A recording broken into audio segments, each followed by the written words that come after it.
selesai sidang itu mau dikembalikan sebetulnya. Iya. Nah, isu hukumnya itu justru terkait dengan surat kuasa, Bu. Ya, pihak Vena minta surat kuasa. Minta surat kuasa. Dia sudah siapkan semuanya, tapi dia mau menyerahkan asalkan ada surat kuasa. Surat kan biasanya di surat kuasa itu ada statement di bawahnya itu melakukan tindakan yang berhubungan dengan perkara ini gitu. Iya, Cukup ya, itu. Ya, itu sebenarnya cukup ya, bisa diasumsikan itu bagian dari perkara ini. Sebetulnya masalah komunikasi saja Bu ya. Padahal sih sebenarnya asalkan komunikasinya semua legowo gitu ya, ya sebenarnya sih hal-hal biasa ya.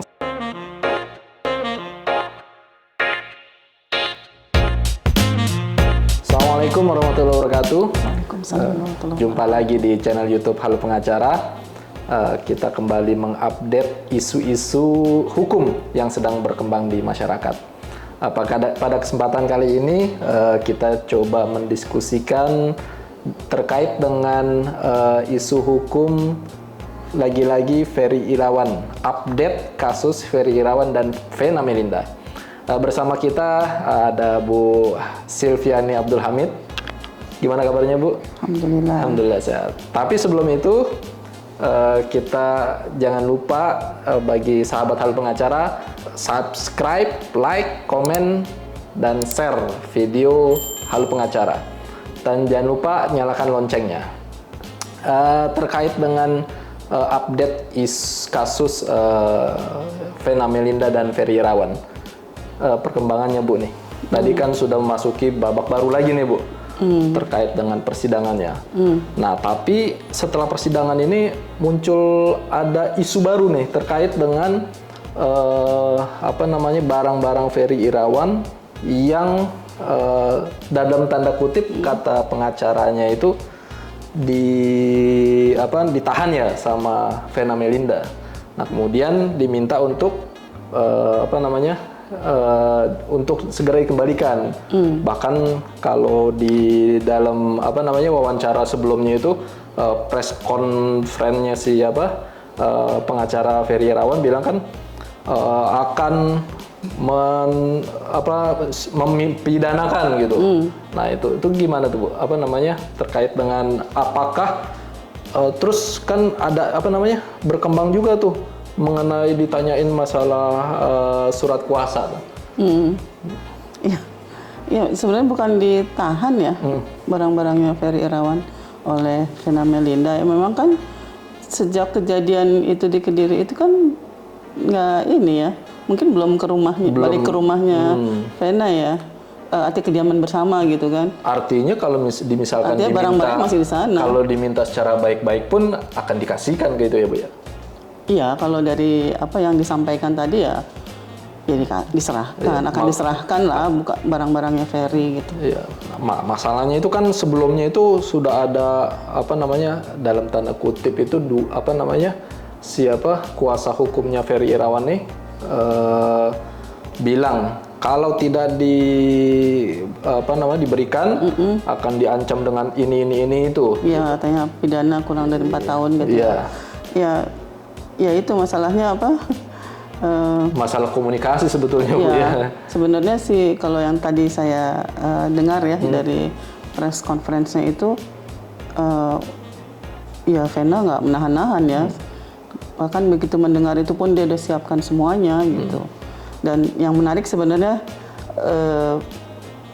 pengacaranya Ferry Irawan itu waktu sebelum ini yang dia menyampaikan surat Ferry kepada kuasa hukumnya itu minta list barang-barang itu kan dia tidak menyampaikan apa barang-barang yang diminta itu, bahkan ancaman pidana yang disampaikan hanya ancaman pidana.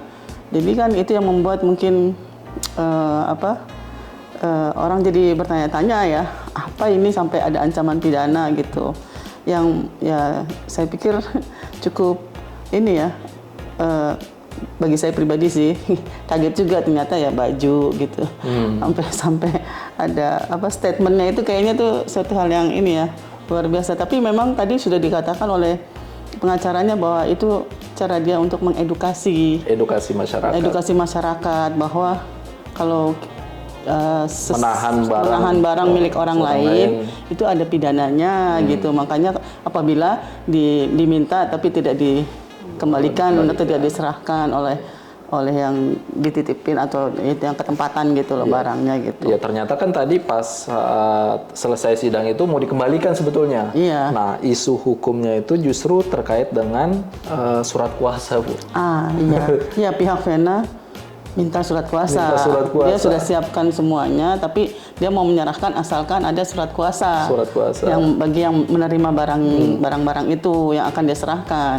Nah, kalau menurut pendapat Ibu nih, kan biasanya di surat kuasa itu ada statement di bawahnya itu melakukan tindakan yang berhubungan dengan perkara ini gitu. Iya. Apakah itu termasuk bagian sebetulnya cukup itu? Ya itu sebenarnya cukup ya, bisa diasumsikan itu bagian dari perkara ini. Tapi mungkin dari pihaknya Vena mungkin menganggap ini hal yang berbeda mungkin ya. Ya bagaimana mereka saling ini aja nanti, saling siapa yang lebih adu kuat lah, kuat ini argumentasi Harusnya gitu.